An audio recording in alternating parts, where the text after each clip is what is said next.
Thank you for dropping by at Equity Communities of Practice, the convening place for cross-sector collaboration, community advocacy, and personal development, where development and growth are key to achieving sustainable and effective change. Our mission is to leverage insights gained through ongoing community building to promote health equity across all sectors, including finance, education, healthcare, public health, environmental justice, corporate social responsibility, and more. For more information, visit our website at www.equitycommunitiesofpractice.com. Together, we can make a difference. And now your host, Executive Director, Dr. Harry Pettaway, aka Dr. Harry, the Equity Coach.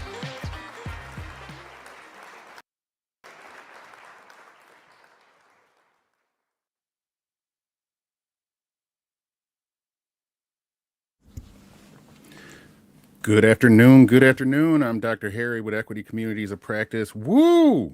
It's only been a couple days, really.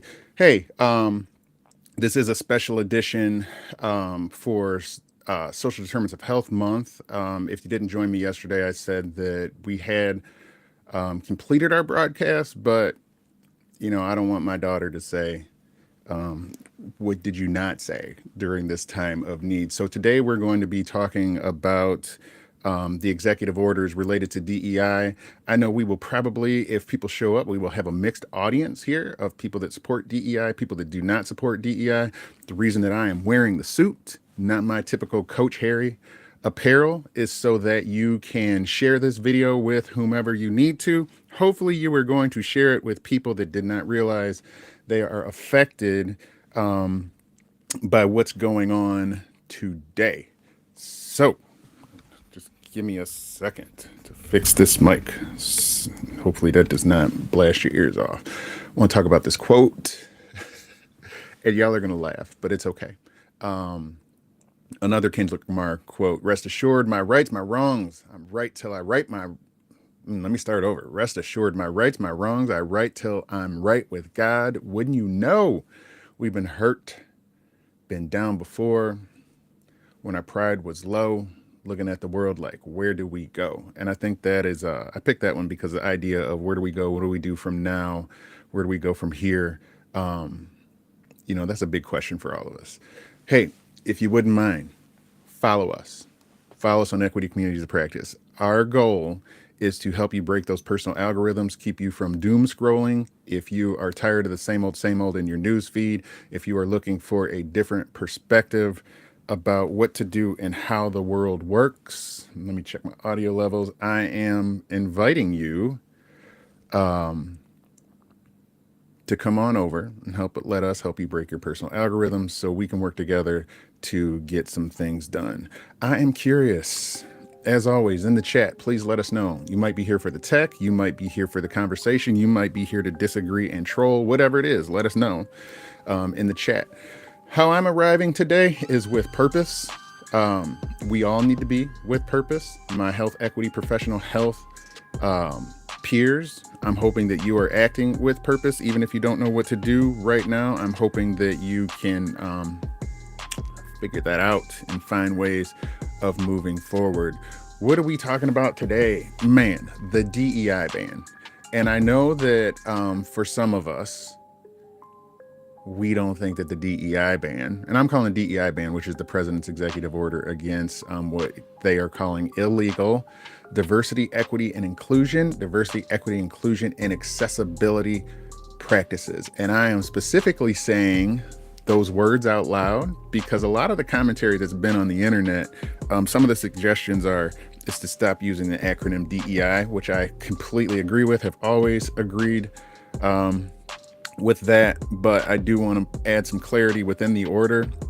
It absolutely specifies and outlines the full definition of, well, not full definition, they make up a definition, which is ironic, but they really list out the words for diversity, equity, and inclusion. Hey, it's Social Determinants of Health Month in Michigan. Again, the things that we interact with, the things that are in our lives that create the health outcomes that we get.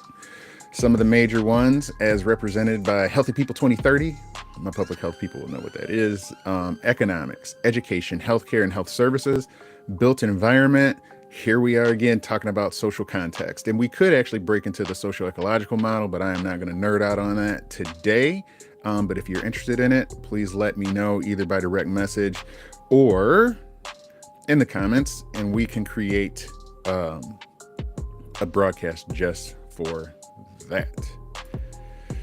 Man, I want to get into what the people are saying, right? Because these are one of the things that I find interesting. I always pull my comments from LinkedIn. It has less trolls. No offense to my folks from Facebook and the other channels. But there's a lot of decision makers on this end. And I'm also willing to see what people are open to saying out loud on social media on this platform, since there's so many employment folks looking at it. Okay, let's dig into this a little bit. I'm gonna start with the two right. So this is one of the things that's been interesting for me and has always been interesting for me. And it's the idea that DEI, those acronyms, it depends on where you're coming from, on how people perceive it. And this is actually even the case, what I'm going to call the DEI industry or the DEI complex. Like if you are in the energy sector, you're going to be talking about what DEI means there. If your thing is pay equity, like you see in the upper left-hand corner, that is absolutely what you are going to say DEI is all about. You've got some folks on the other side here talking about DEI is about upholding basic human rights. Interesting one. Not that I don't agree. I will say that might be a function of HR and some other policies, even though those policies are getting ripped before. The one in the middle, I'm throwing it in here because I still remember the backlash about a professional football player kneeling with the support of a veteran during the national anthem, and how the idea of woke and how dangerous it was, you know, what about God, all that stuff. So I want to make sure that we recognize that perspective. Two that hit close to home for me, the one in the lower left hand corner, man, and look at what he does. Brain and engineering enthusiast. That's something I would like to reach out to this person. If you know them, please let them know that we are here highlighting their comments. But I hope the new administration realizes that having diversity in clinical trials is not simply a woke measure, but is a hallmark of good science. That's flat out true. I spent time in the pharmaceutical industry, and what you don't know about like Japan and China is they will absolutely not approve a drug if it is not tested on their population's, you know, ethnic, racial makeup. They know that there are differences that could occur. It's documented in science. Check it out. And then the one on the right, man, the one here from Lisa bugs me.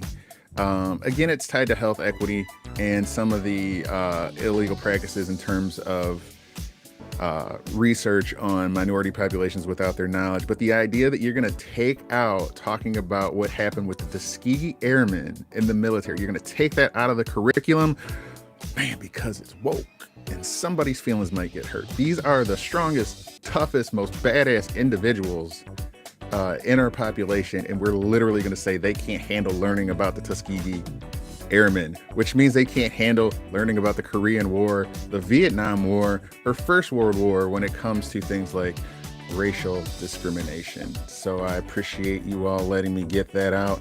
Let's get into it. And I am talking fast because I know that there is another presentation shortly after this. I'm trying to give whomever is joining at least a 10-minute break. Michigan Department of Health and Human Services is continuing their Social Determinants of Health Month activities and highlighting some of the great work that they are doing for all Michiganders, not just a select few. That's key. So let's get into this executive order. And I'm gonna be honest, we talked about not going forward with this broadcast because so much keeps changing every single day, right? Every single day, something new happens. But what it appears is that everything comes back to this specific DEI. I'm calling it a DEI ban.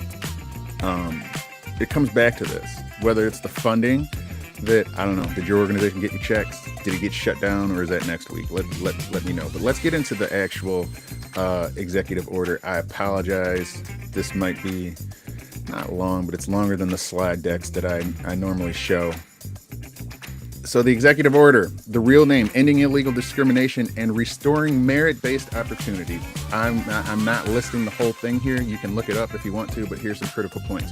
Critical and influential institutions. This is what the order states as its rationale. Critical and influential institutions of American society, including the federal government, major corporations, financial institutions, the medical industry, large commercial airlines, law enforcement agencies, and institutions of higher education, have adopted and actively use dangerous, demeaning, and immoral race and sex-based preferences under the guise of so-called, here's where they call it out, diversity, equity, and inclusion, or crafty, diversity, equity, inclusion, and accessibility, DEIA, that can violate the civil laws of this nation. It further goes on to say these illegal DEIA policies also threaten the safety of American men, women, and children across the nation by diminishing the importance of individual merit, aptitude. I gotta Google aptitude on how they're using it on this one. Importance of individual merit, aptitude, hard work, and determination when selecting people for their jobs and services in key sectors of American society, including all levels of government and the medical, aviation, and law enforcement communities. I specifically underline services, medical, law enforcement. It's not underlined in the order, but it's some key areas that I think are important for us to talk about. It further goes on, and I'm going to come back to this because this is one of the things where I think that people are not paying attention to what's actually in the order. It's a clickbaity type of order, right? Something that a certain citizen, voter, whomever can get behind, right? But here's the kicker for me as a public health person. Section 2 policy. It is the policy of the United States to protect the civil rights of all Americans and to promote individual initiative, excellence, and hard work. I therefore order all executive departments and agencies to terminate all discriminatory and illegal preferences, mandates, policies, programs, activities, guidance, regulations, enforcement actions, consent orders, and requirements. I further order all agencies to enforce our longstanding civil rights laws, here's the kicker, and to combat illegal private sector DEI preferences, mandates, policies, programs, and initiatives. Sorry, the next one is actually the one that got me hot. It's actually section 3. But hey, I'm gonna take a pause for a minute. Yeah, I'm gonna let you see my face on this before we get back to it. I want to hold space for people that when we start talking about accessibility, because I think this is important, for the most part, what what they say they're talking about, or how they're positioning it has to do with trans rights, right? Accessibility, restrooms, and things like that. And if you read the order, it's relating to the use of, it's not saying the use of bathrooms, but that is a big one. The use of bathrooms. Laura Boebert mischaracterized someone's gender the other day, thought they were a trans person and they were not, then had to say sorry, tried to kick her out of the congressional bathrooms. So, hey, let me get to this one though. I might rub some people the wrong way. I just need to illustrate this point about how the order is written in a specific way. So back to the idea that the accessibility issues are related to trans issues. One of the talking points on this has to do with bathrooms, right? The use of bathrooms. So what they're saying is they don't want trans people to use the bathroom. So let's just illustrate what this looks like. So I Googled famous top whomever. These are trans women, right? They do not want them to use the bathrooms, women's bathrooms, right? What they are saying, though, however, because what they're saying is that these are actually men, so they need to use the men's bathroom, which is, yeah, all right, if you say so. But here's the randomness of it. These are trans men, right? Like, the way the legislation is written is that they're saying, this is whom we would like to now go into the women's bathroom, because technically they are, according to some of the other legislation, that these are women. I will let you all decide on that one. But this is how the policy's working out. Let's keep moving on this. This is, sorry, and I apologize earlier. This is actually one of the things that jumped out at me about how things are hidden within the DEI ban. In section 3, this is the very first order that they revoked: terminating illegal discrimination in federal government. The following executive actions are hereby revoked. Now, there's a bunch after this, but this is the number one. Executive Order 12898, February 11th, 1994. The federal actions to address environmental justice in minority populations and low-income populations. I'm going to let you, or if you want me to, I'll go find it for you, put it in the comments so that you can actually read that order. But I'm going to quickly summarize. Again, we're trying to keep this concise. I'll quickly summarize what's in that order. So what that order does, I mean, it's obvious in the name. It protects populations from environmental concerns, right? It has minority populations in there, which is what they want to target, but it also has low income populations. This is poor white people, right? Poor white people. It goes on to further that order also asked for the government, federal governments, local governments, and the like to work with local communities, hear the voices of local communities, to find out what their needs really are and how to best implement policies to help them. They are wiping that out, right? So whether you're in rural American and hate DEI and the woke movement, you are somewhere around Detroit, whatever it is, it's not just for brown people, right? This is the first slash at, a class hit is what I'm going to call it. The other thing about this order, if you look at it, the impact crosses all of the major social determinants of health.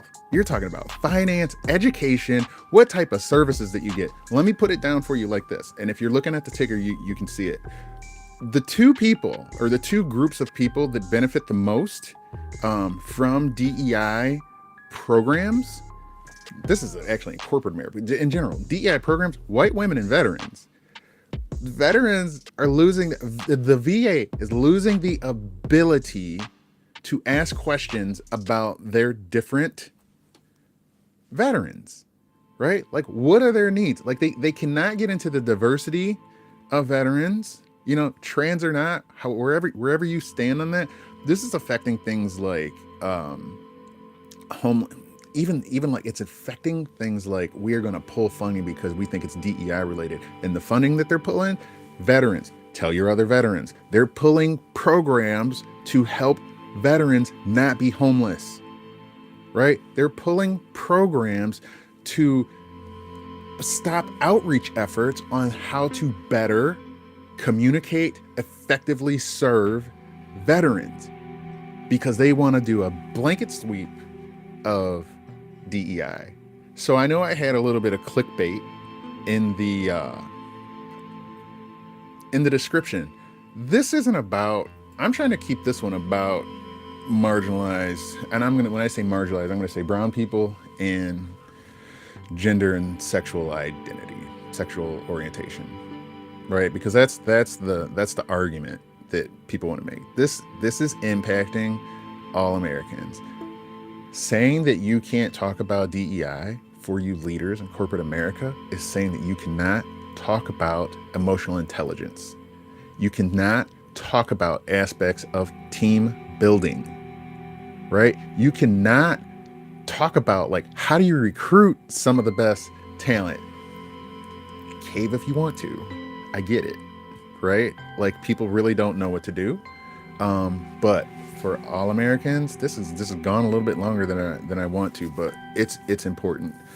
This is not just about minority populations. And for my folks that are joining that are in marginalized minority, ethnic minority, my folks from, the CDEs, the CDPs, these are certified diversity executives that can talk DEI at a different level than what you're seeing out in the media.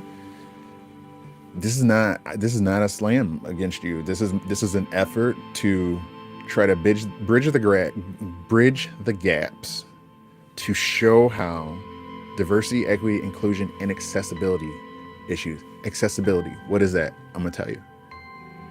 The screen readers, making sure that a web page, that if you're gonna go sign up for Medicare, that if you can't see well, if you can't hear well, that there are mechanisms in place to help you navigate that. That's your mother, that's your grandmother. That might be you. I don't know. Right? But these are the things that are at risk. And it is very difficult today for us to keep up with it, because by design, it is very fast. It is very quick, right? And it is very impactful. We all need to pay attention, probably need to start at your local government. I said this yesterday. You may not hear a lot from your public health, local public health, or even national public health agencies because their hands are tied. Some of their funding is related to this, right? I don't work for a public health agency, so it's my responsibility right now to try to carry this message. All right. Hope you joined us. Hope you found this meaningful. Hope you share it. I hope you come on over to Equity Communities of Practice. If you are looking for something different, interdisciplinary conversations, how to make change, how to get out of your echo chambers, silos, break your personal algorithms, get out of that doom scrolling news feed that you have, come on over to Equity Communities of Practice. We are happy to talk to you there. And the quote, I know this is the second day in a row with Kendrick Lamar, but time is tight. But I think you might enjoy this live Grammy performance with Kendrick Lamar. It does have subtitles because I wanted you to be able to follow the words, and because it was at the Grammys, it should be close enough to be safe for LinkedIn. As always, I appreciate you all showing up. If there's another topic that you'd like us to cover, please let us know. Stay strong. Stay resilient, keep caring, pay attention, get involved in the process. You might not like everybody that you're dealing with, but you can either be on the sidelines or you can jump in the game. I'm asking you to jump in the game. Y'all have a good day.